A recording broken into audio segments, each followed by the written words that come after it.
Welcome to day 25 in the 30 days to a screenplay screenwriting challenge. We're going to take a day off again. Every once in a while we got to do this, right? I think because it's really key here that we go through a strong, powerful, thoughtful process of making this the best thing it can be rather than dashing all on the page. And we did this in pieces, right? We didn't have to wait and write an outline for 100 years. I had you do it along the way on purpose because I think you don't really know your story until you start writing it.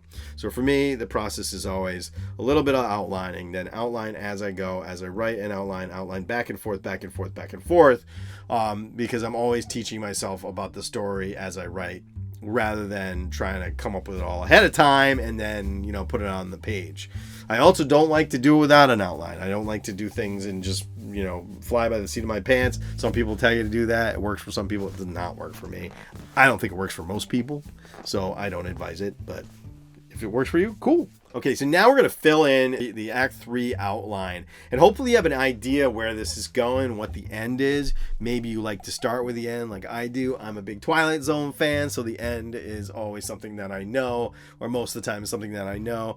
If you don't, and maybe you're finding your way to the end, great. This is a time when you might want to think about it. But so the elements that you're going to see are occur in Act 3 is what we're going to have as this first scene. Our character has failed, and they're going to deal with the consequences of their failure.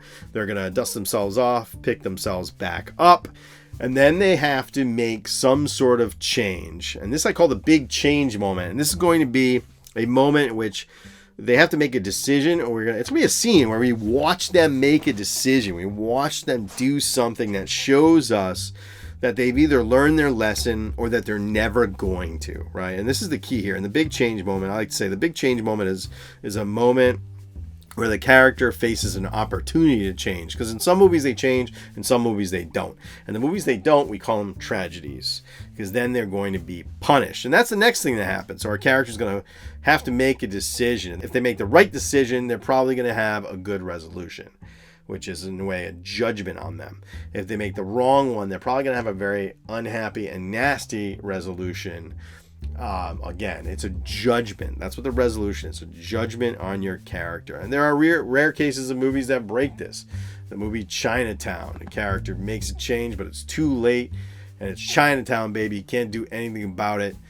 Still gets a bad resolution. In the movie Nightcrawler, he changes, he doesn't change, he fails to change. It's a tragedy, but it works out, and we don't see the unhappy ending. We can imagine it. It just looks like he has a miserable existence, and he's probably never going to get over it.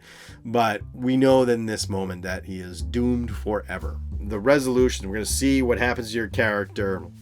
There's going to be one last grasp back of the villain or the force of antagonism on our protagonist. And then we're going to have the denouement, which is everything after the action has happened. Think the hobbits frolicking on the bed for 20 minutes in slow motion. That's how I like to think about the denouement. Now, not every movie has a denouement. Sometimes, denouement is basically everything that happens after the story is over. It's like 3 weeks later, but some movies will just end on the end of the conflict. For instance, Whiplash ends on a drumbeat. Boom. We're out. We don't need to see what happens to him 10 weeks later. We just end on the drum beat and move on.